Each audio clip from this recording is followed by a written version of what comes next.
నమస్కారం friends. So నేను పెట్టిన టైటిల్ ప్రకారం ఇది మోడీ ప్రధానమంత్రి అజ్ఞాని. ఓకే, ఇది 5వ తరగతి కూడా చదువుకున్నటువంటి ఒక దుర్మార్గుడి చేతిలో ఇవాళ భారతదేశం నలిగిపోతుంది. సో ఆ క్రమంలో మొన్నటిదాకా ఏమన్నా అంటే నేను అమ్మకే ఉట్టలేదు అన్నాడు. వాళ్ళ అమ్మ బతుకున్నదేమో అమ్మని రాజకీయంగా వాడుకునే ప్రయత్నం చేసిండు. ఇలా అమ్మ చచ్చిపోయాక అమ్మకే ఉట్టలేదు అంటున్నాడు. సో సిమిలర్లీ ఇప్పుడు ఏమంటున్నాడు, నా యొక్క నరాల్లో ఏది రక్తం ప్రవహిస్తలేదు, సింధూరం ప్రవహిస్తుంది అంటున్నాడు. అంటే ఎంత ప్రతి అంశాన్ని రాజకీయంగా వాడుకుందాం. సినిమా డైలాగులతోటి ఏది తిండి పెట్టదు కదా, సినిమా డైలాగులతోటి దేశాన్ని రక్షించలేం కదా, రైట్? సో అదే విదేశాంగ శాఖ మంత్రి వచ్చేమంటాడు, 15-20 ట్రిలియన్ ఎకానమీ ఉన్నటువంటి చైనాతోటి మనం ఎట్లా కొట్లాడతామండి అని ఇది జయశంకర్ అంటాడు, రైట్? అదే జయశంకర్ విదేశాంగ శాఖ మంత్రి ఏమంటాడు, ఇది మేము ముందస్తుగానే పాకిస్తాన్కి ఇన్ఫార్మ్ చేసినాం, కేవలం ఈ యొక్క ఇది ఉగ్రవాద స్థావరాల మీద మాత్రమే దాడి చేస్తామని అంటాడు. అంటే వాడు ఊరుకుంటాడా? చైనాకు సంబంధించిన అన్ని మనం పాకిస్తాన్తో యుద్ధం చేయలేదు, చైనాతో యుద్ధం చేసినాం.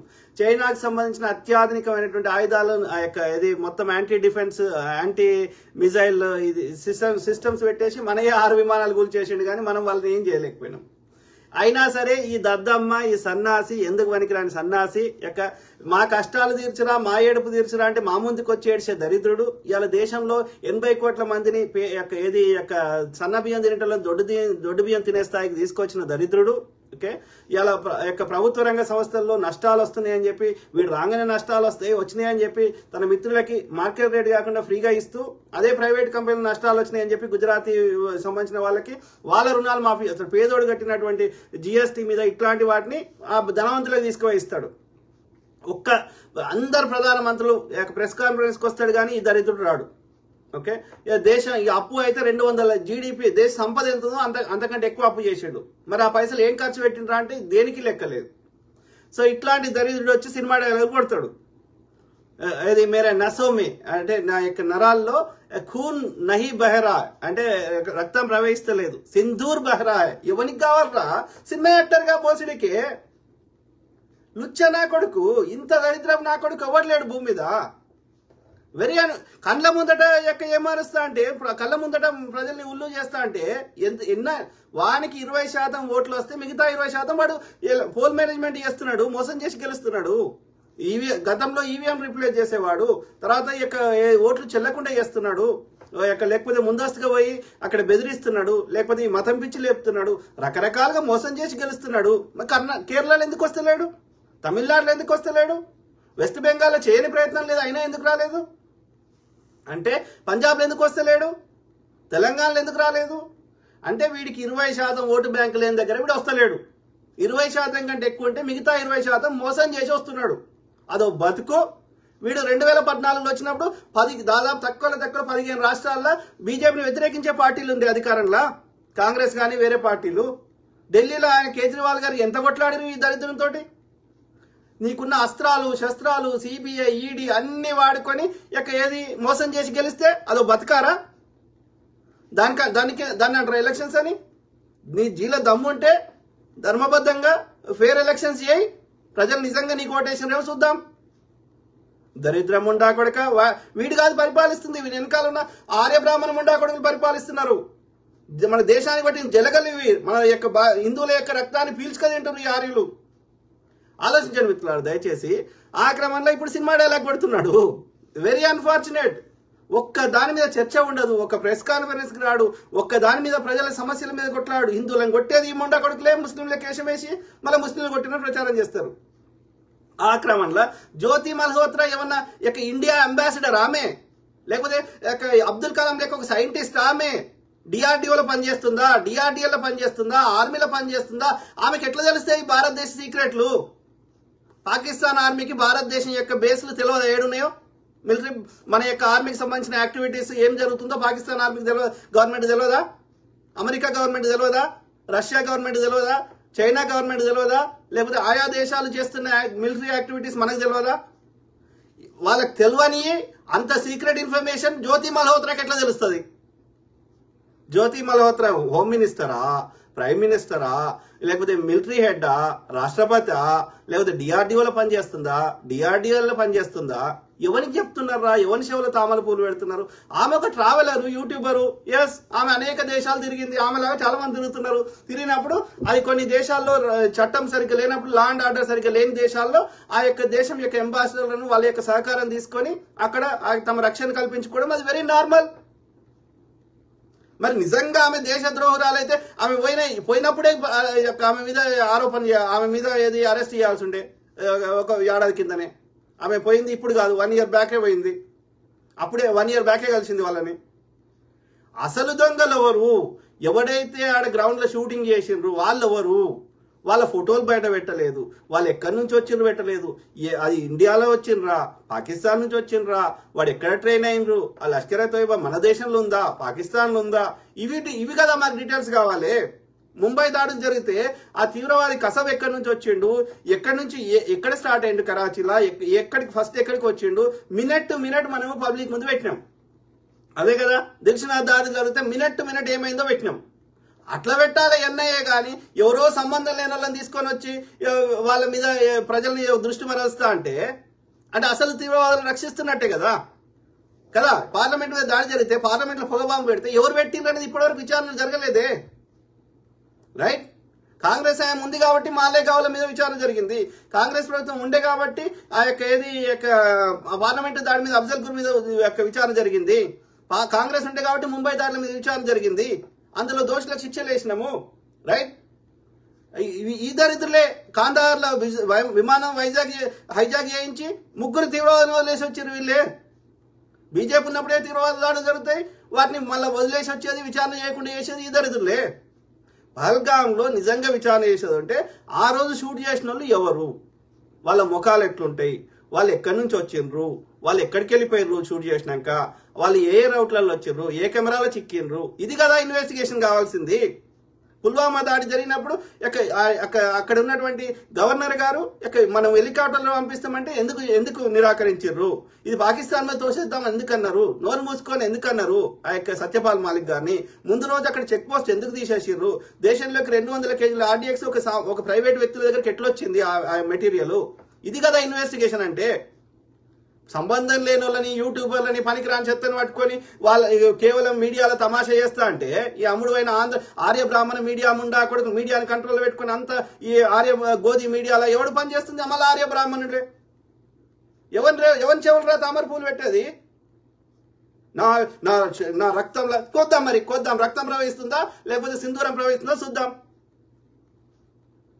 పాకిస్తాన్ ఒక్కటేం కాలేదే. కరాచీ మండిపోతలేదే. బందర్గా ఇదైంది కాలేదే. పాకిస్తాన్ ఆర్మీకి సంబంధించిన అందరు వచ్చేసి వాళ్ళు పబ్లిక్ లో చెప్తున్నారే. పాకిస్తాన్ ప్రైమ్ మినిస్టర్ వాళ్ళ పార్లమెంట్ లో స్పీచ్ ఇచ్చాడే. పాకిస్తాన్ యొక్క డిఫెన్స్ మినిస్టర్ అన్ని ఇంటర్నేషనల్ మీడియాలు అన్నింటిలో ఛానల్లో వచ్చి చెప్పాడే.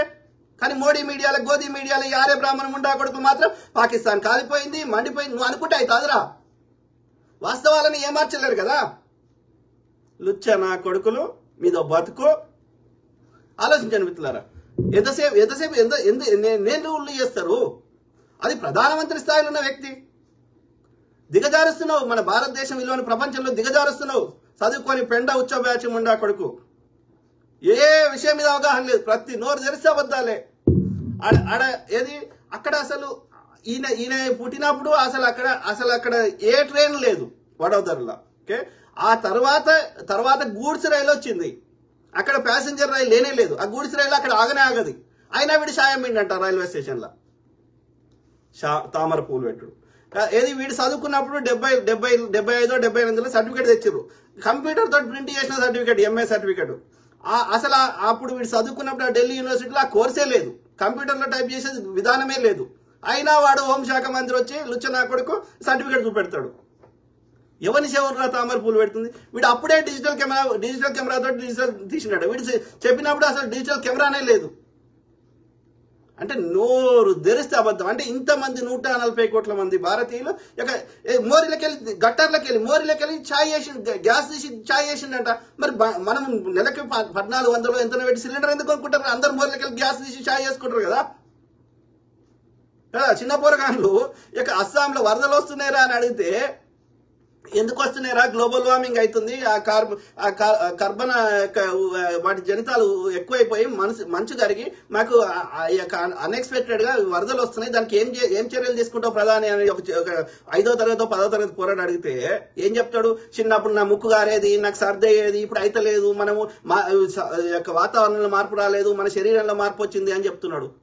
5వ తరగతి అడిగే పోరాడు చెప్పే సమాధానం చెప్పలేని బతుకు ప్రధానమంత్రి, అదో బతుకు. నా ప్రధాని అని చెప్పుకోవడానికి నాకు సిగ్గు అనిపిస్తుంది. Very unfortunate. ఆలోచించండి మిత్రులారా, ప్రధాని అంటే ఒక విలువ ఉంటుంది, దానికి ఒక ఆ వాల్యూని తగ్గిస్తున్నావు. స్తర్ గిర్రా హై, అర్థమైందా? సిగ్గుండాలి మనిషి అయి కొడితే. 75 ఏళ్ళ ముసలానికి వచ్చినావు, ఏం మాట్లాడుతున్నావు? చిన్న పోరాడికి సమాధానం చెప్పరాదు. 24 గంటలు పని చేస్తుండంట వాడు. ఏం పని చేస్తున్నాడు? అన్ని దేశాలు తిరుగుతా ఉన్నాడు. నేను జోల పట్టుకొని పోతానికి 12,000 కోట్ల విమానం ఎందుకు ఉంటుందండి? జోల పట్టుకొని పోయడానికి రోజుకి 10 లక్షల చొప్పున సూటు అటువంటి 10 ఎందుకు మారుస్తాడు? అదో బతుకు. 12 కోట్ల అది తీసుకున్నాడు బుల్లెట్ది ఎస్యూవి. ఎవరి పైసలు? పేదోడు కట్టిన ట్యాక్స్ డబ్బులు. వాడు పెట్రోల్ కొనుక్కుంటే, వాడు ఏది చెప్పులు కొనుక్కుంటే ప్రతి దాని మీద ట్యాక్స్ వేస్తున్నావు కదా. జిఎస్టీ తొంక పెట్టేసి మేము ప్రతి దానిలో వసూలు చేసుకుంటున్నావు కదా. దుర్మార్గుడు. ఒక్కదానికి లెక్క చెప్పాడు. ఆలోచించండి మిత్రులారా.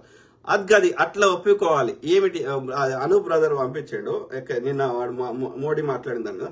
అద్గది అట్లా ఒప్పుకోవాలి. ఏమిటి తమరి గుజరాతీ అంత ఏది కొన్ని వీడియోలు ఉంటుంది, చూపెడదాం. ఏమంటాడు దరిద్రుడు?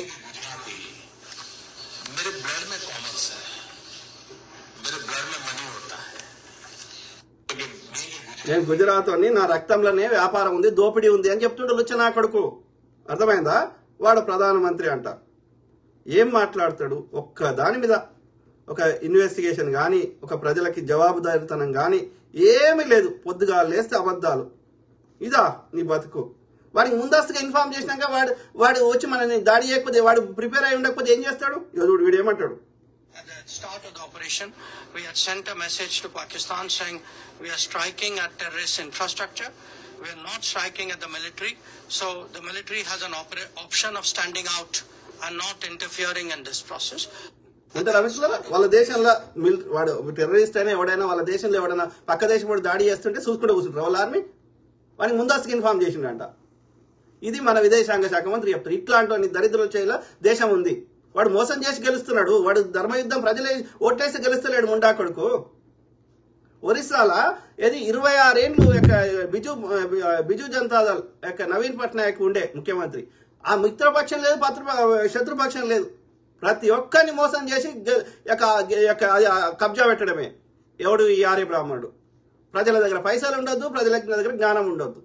లేకపోతే నేను దోపిడీ చేసుకుంటా. 1000 సంవత్సరాలు చేసినా ఇప్పుడు చేస్తా. తోలు తీస్తాం బిడ్డ. ఆర్య బ్రాహ్మణం ఉండా కొడక. ఏ పర్షియా దేశంకి వచ్చినావో ఆడికి వారిపోవాలి. గుర్రాలు తోలుకుంటావో, గుర్రాల మీద ఎక్కి తిరుగుతావో, నీ రథాలు ఎక్కుతావో, గుర్రాన్ని చంపుకొని తింటావో మాకు సంబంధం లేదు. వెళ్ళిపోండి దరిద్రం ఉండా కొడుకులు. ఆలోచించండి మిత్రులు దయచేసి. ఏది వ్యాపారం మీ రక్తంలోనే ఉందా? మంచిదే. వ్యాపారం సక్రమమైన పద్ధతిలో చేస్తే తప్పు లేదు. చిరు వ్యాపార డిమానిటైజేషన్ చేసిన ఎందుకు చేసినావు? ఎవరి దగ్గర పైసలు లేకుండా చేసి చిరు వ్యాపారస్తుని చంపేసినావు. ఎందుకోసం? అదాని అంబానీని వాడిని లేపడానికి. కాంగ్రెస్ హయాంలో వాడు ఒక అందరు వ్యాపారస్తులు లెక్క ఒకటి ఉండే. ఇప్పుడు వాడు ప్రపంచంలోనే రెండవ పెద్ద ధనవంతుడు. ఎట్లా అయిండు? అదాని అంబానీ లేకపోతే అదాని. ఎందుకంటే మిగతా అన్ని చంపేసి దేశ సంపద అంతా వానికి కట్టగట్టినావు. అందులోకి వెళ్ళి 10-15% వానికి పోతుంది అదానికి. మిగతాదంతా వాని పేరు మీద వీడే మోడీ గాడే తీసుకుంటున్నాడు. చౌకీదార్కి ఎందుకురా జోల పట్టుకోవడానికి? ఆలోచించండి మిత్రులు. మంచిదే. వ్యాపారం సక్రమైన పద్ధతిలో చేస్తే తప్పు లేదు. ఒక వ్యాపారవేత్త లక్షణాలు ఉండడం కూడా తప్పు కాదు. కానీ ఎటొచ్చి దేశ సంపదని గుప్పెడు గుజరాతీ షావుకారులకు అడ్డదారులలో దోచిపెట్టడం తప్పు. ఇలా ఎందుకు? ఆపరేషన్ కగారు పేరు మీద ఎందుకు చంపుతున్నావు? ఎవరిని చంపుతున్నావు? ఏడున్నారు మావోయిస్టులు? వాళ్ళ యాక్టివిజమే బంద్ అయిపోయింది. ఏడున్నారు మావోయిస్టులు? లేరు, మనులేరు. ఏది వీడు అన్ని చోట్ల దేశంలో ఉండే కనీస సంపద ఎత్తుకోవదామని ట్రై చేస్తే అదానీలకు అంబానీలకు నథింగ్ బట్ మోడీ దోసుకోవాలని ట్రై చేస్తుంటే ఆడ ఉన్నటువంటి ఆ గిరిజన బిడ్డలు అడ్డుపడుతుంటే ఆపరేషన్ కగారు పేరు మీద మావోయిస్టుల పేరు మీద గిరిజన బిడ్డలు చంపుతున్నాడు ఈ ముండా కొడుకు. ఏం చేసుకుంటావురా? 75 ఏళ్ళకి వచ్చినావు, ఎప్పుడు వీక్తావో తెలియదు. ఏం చేసుకుంటావు దేశ ప్రజలందరినీ చంపి? లుచ్చనా కొడక. ఆలోచించండి మిత్రులారా. బంగ్లాదేశ్ దేశం అంత వైశాల్యం ఉన్న దండకారణ్యంలోని భూగర్భంలో దాగి ఉన్న అపారమైన ఖనిజ సంపదను గుప్పెడు మంది గుజరాతీ షావుకారులకు దోచిపెట్టడం కోసం ఈ దేశ మూలవాసులను మరియు వారి హక్కుల కోసం పోరాడుతున్న మావోయిస్టులను చట్టవిరుద్ధంగా హత్య చేసి పైశాచిక ఆనందం పొందడం తప్పు. దేశ రక్షణ కోసం ప్రాణాలు అర్పించే సైనికుల స్థానంలో శాశ్వత ఉద్యోగ భద్రతా పెన్షన్. ముండా కొడుకులు దేశ ప్రథమ పౌరులకు జీతాలు ఇవ్వలేని స్థాయిలో భారతదేశం ఉందా? వీడు 8,000 కోట్ల విమానం కొనుక్కోవచ్చు, ఇన్ని దేశాలు తిరిగిండు, ఒక్క దేశంతో ఒక డీల్ చేసుకురాలి, అదాని కాంట్రాక్ట్లు ఇప్పించింది తప్ప. మరి అదానితోటే ఖర్చు పెట్టించుకో నీ ట్రిప్లకి. మేమెందుకు మా ట్యాక్స్లు ఎందుకు వాడుతున్నావు నీ విలాసాలకి కదా? సో ఆ విధంగా దేశ ప్రథమ పౌరులకు మనల్ని కాపాడేటువంటి సైనికులకు మనం జీతాలు ఇవ్వలేని స్థితిలో 70 ఏళ్ల నుంచి ఉందా? బ్రిటిష్ పోయేటప్పుడు తినడానికి తిండి లేదు, కట్టుకోవడానికి బట్టలేని సమయంలో కూడా మనం జీతాలు ఇచ్చినాం ఆర్మీకి. ఇవాళ జీతాలు ఇవ్వలేని స్థాయిలో అగ్నివీరులను పెట్టేసి 4 ఏళ్ళు వాడుకొని దొబ్బుతా అంటే వానికి దేశం మీద వాడిని సరిగ్గా కాపాడుకోకపోతే, వానికి సరిగ్గా కాంపెన్సేషన్ చేయకపోతే వాడు ఎట్లా కొట్లాడతాడు తన ప్రాణాలకు తెగించి? అంటే దేశ రక్షణ కూడా మన అభద్రంగా చేస్తున్నావు. ఎందుకు చేస్తున్నావు? ప్రతి దానిలో వ్యాపారం చూస్తారా? అది ప్రభుత్వాలు వ్యాపారం చేయడానికి లేవు కదా.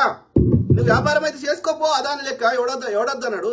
దేశాన్ని పరిపాలించేది ఏది మన అందరికీ ఫ్రీగా విద్య అంటున్నాం, వైద్యం అంటున్నాం. అందులో వ్యాపారం చూస్తామా? అది లాభం కోసం ఆశిస్తామా? పోలీస్ డిపార్ట్మెంట్ లాభం వస్తుందా? ప్రజలు కట్టిన ట్యాక్స్ డబ్బులను ప్రజల కోసం శాశ్వత పరిష్కారాలు వాళ్ళ సమస్యలకు వాడాలి కానీ అందులో లాభాపేక్ష చూస్తామా? వ్యాపారం అది. పిచ్చి ముండా కొడుకు. సో ఆ క్రమంలో సైనికులకు జీతాలు ఇవ్వకపోతే ఎట్లరా? దేశ రక్షణ కోసం ప్రాణాలు అర్పించే సైనికుల స్థానంలో శాశ్వత ఉద్యోగ భద్రత పెన్షన్ లాంటి సదుపాయాలను ఇవ్వాల్సిన అవసరం లేని అగ్నివీర్ అలా కూడా కాంట్రాక్ట్ సైనికులను పెట్టుకుంటావు. సో నియమించడం తప్పు. దేశ రక్షణకు సంబంధించిన నిర్ణయాలు కూడా ఆర్థిక కోణంలో తీసుకోవడం కేవలం గుజరాతీలకే సాధ్యం. దొంగ ముండా కొడుకు, గుజరాతీ ముండా కొడుకు. ప్రతి దాన్ని వీలైతే పిల్లాన్ని కూడా వండబెట్టి సంపాదిస్తారు ఈ ముండా కొడుకులు. యాదవ్ బతుకు. జిఎస్టీ గబ్బర్ సింగ్ ట్యాక్స్ అనబడే అడ్డగోలు పన్ను విధానం తీసుకొచ్చి చిరు వ్యాపారుల మరియు చిన్న మధ్య తరహా పరిశ్రమలను నడ్డి విరిచి గుప్పెడు పెద్ద గుజరాతీ షావుకారులకు మేలు చేయడం తప్పు. అత్యధిక జిఎస్టీ పన్ను కట్టే దక్షిణాది రాష్ట్రాలకు ఎంగిలి మెతుకులు దులిపి పంచపక్ష పరిమాణాలు ఉత్తరాది రాష్ట్రాలకు దోచిపెట్టడం తప్పు. ఈ ముచ్చట కూడా అర్థం కాదు చిన్న కొడుకు. వాడట్ల ప్రధానం ఏంటో నాకు అర్థం కాదు. నోట్ల రద్దు లాంటి నిర్ణయాల వెనుక ఉన్న మతలబ్ ఏమిటో వ్యాపారం రక్తంలోనే ఉన్న గుజరాతీలకే తెలవాలి. దరిద్ర ముండా కొడుకులు ప్రతిపక్షాలను చంపడానికి, చిరు వ్యాపారస్తులను చంపడానికి, వాళ్ళ దగ్గర ఉన్న సంపద డబ్బులను చెల్లకుండా చేయడానికి ఈ ముండా కొడుకు తెచ్చిందే ఇది నోట్ల రద్దు. అంతకుమించి ఏం లేదు. వ్యాపారం మీ రక్తంలోనే ఉంటే నిరుద్యోగం, ఆకలి, అప్పులు ఎందుకు పెడుతున్నావో చెప్పురా ముండా కొడక. దొడ్డు రేషన్ ఎందుకు తినాలి నేను? లుచ్చనా కొడక.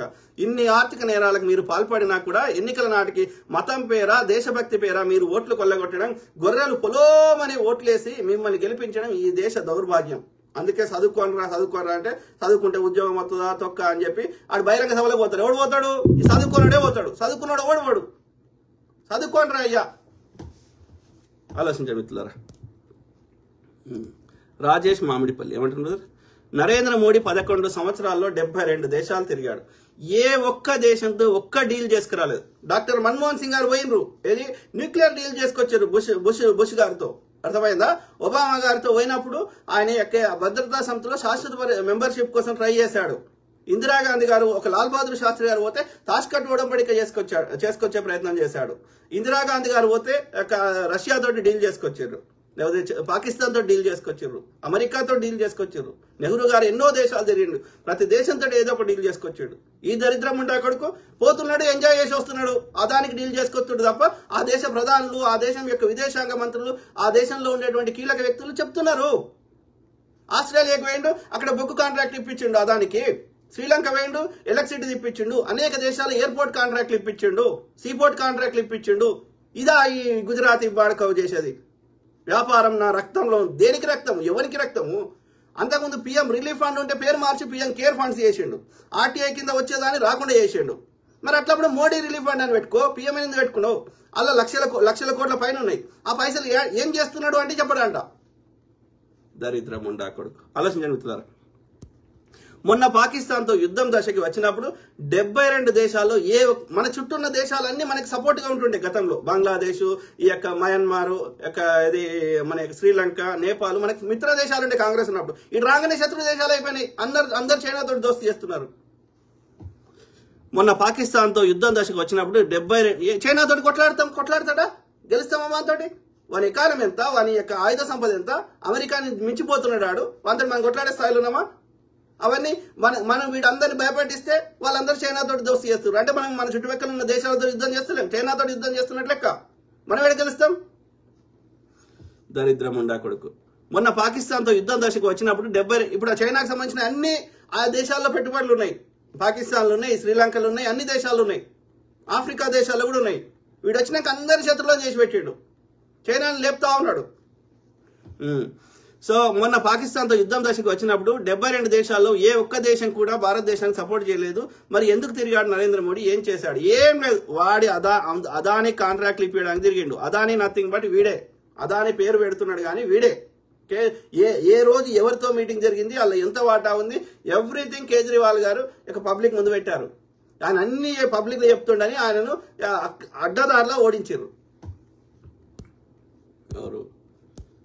గారా Ravichandra Bose. Exactly analysis subject. Thank you brother. కదా మిత్రులారా, యువతో అది దానికి ఆమె ఏ స్థానంలో ఉంది? ఒక యూట్యూబర్ కి ఏం చేయగలుగుతుంది ఆమె? దేశ రక్షణకి ఆమెకి ఎక్కడున్నది? అంటే ఆమెకు అంత సీక్రెట్ ఇన్ఫర్మేషన్ ఎవడు చెప్తుండో వాడిని పట్టుకోవాలి కదా. ఒకవేళ వీళ్ళు చెప్పిన వర్షనే ఈ గోధి మీడియా చెత్తలాంటి కొడుకులు చెప్పిందే కరెక్ట్ అనుకుంటే, ఆ జ్యోతి మల్హోత్రాకు ఎవడు సీక్రెట్ ఇన్ఫర్మేషన్ చెప్తుండు? భారత ఆర్మీలో ఉన్నాడు, లేకపోతే డిఆర్డిఓలో పనిచేస్తున్నాడు, లేకపోతే ఈ హోంశాఖ మంత్రి ఉన్నాడు, లేకపోతే ప్రైమ్ మినిస్టర్ కింద పనిచేస్తున్నాడు, లేకపోతే ప్రైమ్ మినిస్టర్ ఎవడు చెప్తుండు? వాడిని పట్టుకోవాలి కదా, సోర్సులు పట్టుకోవాలి కదా. అంత చెత్తమాట. జాన్ ప్రసాద్కే భారత సైనికుల మీద అంత ప్రేమ ఉంటే వారు మన దేశంలో ఎక్కడ ప్రయాణించినా ఉచిత ప్రయాణం వారికి కలిగిస్తే బాగుంటుంది అన్న. Correct brother, totally agree. దరిద్రం ఉండా కొడుకులు బ్రదర్, ఈ ఆర్య బ్రాహ్మణ ఉండా కొడుకులు వేల సంవత్సరాల నుంచి ఇప్పటికీ పొద్దుగా వీడు దోసుకుంటాడు, మన హిందువులను చంపుతాడు, ఆర్యులను చంపడు, తోటి ఆర్యులను చంపడు, హిందువులను చంపుతాడు, అనార్యులను చంపుతాడు. ఆ విధంగా వేల సంవత్సరాల నుంచి ఇదే ఉన్నది. అప్పుడు బ్రిటిష్ వానికి ఊడిగం చేసింది ఈ లంబడి కొడుకులే. వీడు చేయకపోతే వాడు ఎప్పుడో వెళ్ళిపోయేటోడు కాదు. వాడు ఆర్మీలో రివోల్ట్ అయ్యాడు. మంగల్ పాండే ఎవడు ఏం చేస్తాడు? ఆర్మీ కింద పనిచేస్తాడు, బ్రిటిష్ కింద. అట్లా నువ్వు ఎవ్వరన్నా తీసుకో. వాని దగ్గర ఇంకా పెన్షన్ తీసుకున్నాడు ఈ సావర్కర్ అని లుచ్చ నా కొడుకు. వాని మీద సినిమానంట దేశద్రోహులు దేశభక్తులను ప్రచారం చేసుకునే స్థాయికి దిగజారి మీడియాని కంట్రోల్లో పెట్టుకుని. Very unfortunate. గార రవిచంద్ర. నమస్తే అన్న. నమస్తే బ్రదర్. ఎవరు? జాన్ ప్రసాద్కి మేము నిజాలు నమ్మము, అబద్ధాలనే నమ్ముతామన్నా. అందుకే బ్రదర్, అందుకే ఎడ్డి గొర్రెలను ఎక్కువ వాళ్ళు ఏమైందంటే ఈ పెయిడ్ సోషల్ మీడియా ముండా కొడుకులంతా మన దగ్గర దోసుకునే సొమ్ములకి వెళ్ళి వాళ్ళకి పెయిడ్ సోషల్ మీడియా ద్వారా చెత్తని ఈ ట్రోలింగ్ చేపిస్తా ఉన్నాడు ఈ ముండా కొడుకు. వేస్ట్ ముండా కొడుకులు. Journalist Vinay Prakash. Hi sir, మీలాంటి వారు ఇప్పటి పరిస్థితుల్లో చాలా అవసరం. మనందరం ఒక సమిష్టిగా కష్టపడదాం బ్రదర్, జర్నలిస్ట్ బ్రదర్. ఎందుకంటే ఇట్లయితే ఇక ఎట్లరా ఇక మార్కెట్లు వస్తుంది కదా. ఎన్నేళ్ళు 11 ఏళ్ళ నుంచి దరిద్రంగా చేస్తూనే ఉన్నాడు కదా. దేంట్లో అన్నిట్లో వెనుకనే వచ్చినాం కదా. హంగర్ ఇండెక్స్ లా, హ్యాపీనెస్ ఇండెక్స్ లా, ప్రపంచంలో ఉండే అన్ని సూచికలలో భారతదేశం లాస్ట్ లో ఉన్నది కదా. గతంలో ఇట్లా లేకుండే కదా. మరి ఏం చేసినావు చెప్పు. మరి మోడీకి 11 ఏళ్ళ నుంచి ఇది మంచిగా చేసి చెప్పు. చెడగొట్టి మస్తు చాలాసార్లు చెప్పినావు. ఒక్కటి మంచిగా చేసి చెప్పండి. ఒక్కట్లేదు ముండా కొడుకు. పొద్దుగా లేసిగా తిట్టడం, అమ్మని, అక్కని, చెల్లెని, లేకపోతే వారి వ్యక్తిగతంగా వాస్తవాలు లేకున్నా కానీ ట్రోల్ చేయడము, అంతే తప్ప మా మోడీ చేసిండని చెప్పండి రా. ఒక్కటి చెప్పండి మీ దమ్ముంటే. వ్యక్తిగతంగా తిడితే ఏమొస్తుంది? నీ దగ్గర సమాధానం లేదు కాబట్టి వ్యక్తిగతంగా తిడుతున్నావు. రామ్ చందర్ బర్మాల ఏమంటున్నావు?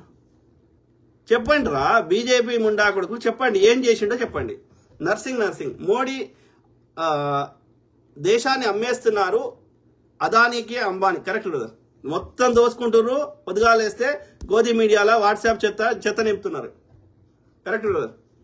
సయ్యద్ పాషా, అంబానీ, అదానీ. కరెక్ట్ అన్న. వక్ఫ్ గురించి ముస్లిమ్స్ కి ప్రాపర్టీ తప్పకుండా బ్రదర్. దాని గురించి కొంచెం కరెక్ట్ చదివినాక, ఆ చట్టం గతంలో ఏముండే ఇప్పుడు ఏముంది చదివినాక మాట్లాడతా. సో అది మిత్రులారా, ఐ కీప్ టాకింగ్, మాట్లాడుతూనే ఉంటా, ప్రతి అంశం మీద అవగాహన చేస్తా, అట్లనే మీ తరఫున వాయిస్ ఇస్తా. I give voice for voiceless. Okay, ఎందుకంటే మన బాధని చెప్పడానికి వేరే ఛానల్ ఏది కదా, అన్ని మీడియాలు కంట్రోల్లో పెట్టుకున్నారు. Very unfortunate. కాబట్టి వి కీప్ ఫైటింగ్. విషయ పరిజ్ఞానం చేస్తే అందరం, నేను ఒక్కనే కాదు మనలాగా అందరం కొట్లాడొచ్చు. కాబట్టి విషయ పరిజ్ఞానం చేస్తూ వాస్తవాలు నింపుతూ అట్లా మనం ఇది పోరాటం చేద్దాం. ఓకే, ఒక 5% కూడా వాళ్ళకి ఓట్లు రాకుండా చేస్తే ఇవాడు మోసం చేస్తే తెలిసిపోతుంది. 20% వస్తే మిగిలినది మోసం చేస్తున్నాడు. అందుకే ఆ 20% ఉన్న దగ్గర వస్తున్నాడు. 20% ఎట్లా వస్తుంది? అక్కడ కూడా ఈ చెత్త నింపి వాట్సాప్లలో, ఈ మీడియాలో చెత్త నింపి మన చదువుకున్న వాళ్ళు ఉండడం వల్ల చెత్త నింపి హిందువులను కొడుతున్నారు అని హిందువులను కొట్టి ముస్లింల పేరు చెప్పి అట్లా మతం పిచ్చి ఇట్లా లేపితే 20% వస్తుంది. యువకులు వాళ్ళు వీళ్ళు కలిపితే మిగిలిన 20% మోసం చేస్తున్నాడు. 20% రాని దగ్గర వస్తలేడు. కాబట్టి ఎంత చెత్త నింపినా వస్తలేడు. అందుకే కేరళలో వస్తలేడు, పంజాబ్లో వస్తలేడు, వెస్ట్ బెంగాల్లో శత విధాల ప్రయత్నం చేసినా రాలేదు, తెలంగాణలో వస్తలేడు. కాబట్టి మనము దీనికి విరుగుడు ఏంటంటే వానికి 20%, 5%, 0% ఓట్లు వచ్చినట్టు చేస్తే, ఒక్కరిని కూడా వాడిని ట్రాప్లో పడకుండా చేస్తే తప్పకుండా వాడు ఎన్ని మోసం చేసినా చేయలేడుగా. ఓకే, కాబట్టి మనం ప్రజలను చైతన్యం చేద్దాం. ఓకే, ఈ దుర్మార్గుడిని దింపాల్సిన అవసరం ఉంది. ఎవరికి నచ్చినదేనా అని మొక్కుంటే అది ప్రజా సమస్యనా? అందులో ఉండే దోపిడీదారులని, అబ్యూజర్స్ని అందులో దేవుని పేరు చెప్పి దోసుకుంటే వాళ్ళని ఏ మతంలో ఉన్నా ప్రజల ముందు దోషం నిలబెడదాం. అదర్ దాన్ దట్ ఎవరికి నష్టం కానప్పుడు వాడు ఏ దేవుని మొక్కుంటే నాకు వచ్చిన సమస్య కాదు అది. కాబట్టి దాంట్లో ఏలు కాలు పెట్టాల్సిన అవసరం నాకు లేదు. It's a personal belief system కదా. కాబట్టి ఎవరిని నమ్ముకున్న వారికి అందరికి ఒకటే సూర్యుడు, ఒకటే భూమి, ఒకటే ఉన్నప్పుడు 100 దేవుళ్ళు ఉండరు. అయినా సరే ఎవరిని నచ్చింది ఆడుకుని క్రియేట్ చేసుకున్నప్పుడు ఉండని, మనకి నష్టం కానప్పుడు దాంట్లో మనం ఏలు పెట్టాల్సిన అవసరం లేదు కదా. అయినా సరే మన దృష్టి మరల్చాలి. కాబట్టి మనం ప్రజలను చైతన్యం చేద్దాం, అవేకం చేద్దాం. కాకపోతే ఒక జనరేషన్ వాళ్ళకి ఒక ఏజ్ దాటినాక చదువుకోవడం సాధ్యం కాదు. కానీ అట్లీస్ట్ నా రిక్వెస్ట్ ఏంటంటే మన పిల్లలకన్నా చదివించండి. పాచి పని చేసైనా, ఏ పని చేసైనా సరే కానీ ఉద్యోగం కోసం చదివించకండి. ఉద్యోగం వాడు తెచ్చుకొని కానీ ఉద్యోగం అంటే ఏంది? ఇంకోరికి ఏదో జీతం ఉండడు. ఎందుకు? వీడే వ్యాపారం చేసుకుంటాడు, వీడే నలుగురికి తిండి పెడతాడు, వీడే యజమాని అవుతాడు, వీడే నలుగురికి ఉద్యోగం తీస్తాడు. వాడు చదువుకుంటే వాడే ఏదైనా చేసుకొని బతుకుతాడు కదా. ఏ పని చేసినా వాడు డిఫరెంట్గా చేస్తాడు. కాబట్టి వాడిని చదువు అనేది ఉద్యోగం కోసం కాదు. ఉద్యోగం అంటే వానికి కింద జీతం ఉండడు, అంతే, ఏం లేదు. ఒక యజమాని కింద జీతం ఉండడు, అంతేనా కదా. ఎందుకు వీడెందుకు యజమాని కావద్దు? వీడెందుకు ఎల్లకాలం జీతం ఉండాలి? కాబట్టి సెల్ఫ్ ఎంప్లాయ్మెంట్ క్రియేట్ చేయడానికి మనకు అనేక అవకాశాలు ఉంటాయి. వాడికి ముచ్చడి చెప్తే అర్థమవుతుంది. విషయ పరిజ్ఞానం కోసం మాత్రమే చదివించండి, ఉద్యోగం కోసం కాదు. కాబట్టి మీ పిల్లల్ని 17వ తరగతి దాకా తప్పకుండా చదివించండి. నిర్బంధ విద్య చేసి అయినా చదివించండి. డిగ్రీకి రావాలి. డిగ్రీ అంటే 3 ఏళ్ళు, కొన్ని కోర్సులు 3 ఏళ్ళు ఉంటాయి, కొన్ని 4 ఏళ్ళు ఉంటాయి. ఇంజనీరింగ్ లాంటి 4 ఏళ్ళు ఉంటాయి. కాబట్టి 3 ఏళ్ళు అయినా 4 ఏళ్ళు అంటే ఇంటర్మీడియట్ 12 అయినాక 3 ఏళ్ళు అంటే 15వ తరగతి లేదా 16వ తరగతి మొత్తం మీద గ్రాడ్యుయేట్ కావాలి. ఓకే, సో అట్లా చదివిస్తే నెక్స్ట్ జనరేషన్ కొంత అయినా మార్పు తెచ్చవచ్చు. ఇప్పుడు ఎగ్జాంపుల్ అమెరికాలో చదువుకున్న లెక్కున్నారు కాబట్టి అక్కడ ప్రజలు మోసం చేయలేకపోతున్నారు. అక్కడ ఉన్నటువంటి ప్రభుత్వాలు, కేరళ ఉంది, చదువుకున్న లెక్కున్నారు కాబట్టి అక్కడ మోసం చేయలేకపోతున్నారు. అమెరికాలో కానీ కేరళలో కానీ బహిరంగ సభ పెడితే రాజకీయ నాయకులు చదువుకున్న వాళ్ళు వస్తున్నారు. అదే మన యొక్క మిగతా రాష్ట్రాల్లో చదువుకోని వాళ్ళు మాత్రమే ఉంటారు. మీరు ఎక్కడ చూడండి, ట్రాక్టర్లు లెక్కించుకొస్తారు. ఎవరు ఉంటారు? ఆ రోజుకి 200, 300 ఇస్తా అంటే వాళ్ళు చదువుకోని వాళ్ళు వస్తున్నారు. అంటే ఇంకా మన దేశంలో ఇంతమంది చదువుకోని వాళ్ళు ఉన్నారు కాబట్టే వాళ్ళు మోసం చేయగలుగుతున్నారు. వాడు చెత్త నింపగలుగుతున్నాడు, దోపిడీ చేయగలుగుతున్నాడు. కాబట్టి చదువు ఒక్కటే దీనికి పరిష్కారం. కాబట్టి మనకి నిజంగా మార్పు రావాలని కోరుకుంటే చదివించడం అది ఒక పెద్ద బాధ్యతగా తీసుకోవాలి.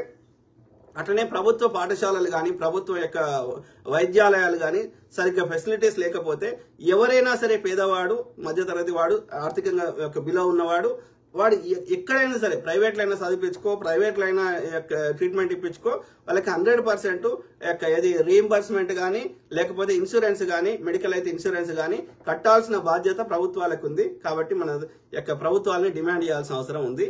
కానీ వాళ్ళకి మాత్రం best quality medical treatment, best quality education అందరికీ పొందాల్సిన అది ప్రాథమిక హక్కు. Right to education act Congress తెచ్చింది, అర్థమైందా? ఈ బాల కార్మికులను నిరోధించడానికి. Right to information act Congress తెచ్చింది. ప్రభుత్వంలో ఏం జరుగుతుంది పారదర్శకత ఉండాలని, అందరికీ ఒక అప్లికేషన్ పెట్టుకుంటే వాళ్ళకి ఇన్ఫర్మేషన్ రావాలని. వాళ్ళు చెడగొట్టాలనుకుంటే ఇవన్నీ ఎందుకు చేస్తారు చట్టాలు? కానీ వాటిని అన్నిటి తూట్లు పడుతుంది ఈ దరిద్రం ఉండకూడదు. కాబట్టి మనం ఎడ్యుకేట్ చేద్దాం, మనకు మెరుగైన సమాజాన్ని నిర్మించుకుందాం. ఐ కీప్ టాకింగ్, మాట్లాడుతూనే ఉంటా. Okay, God bless all, take care and have a good night. Bye.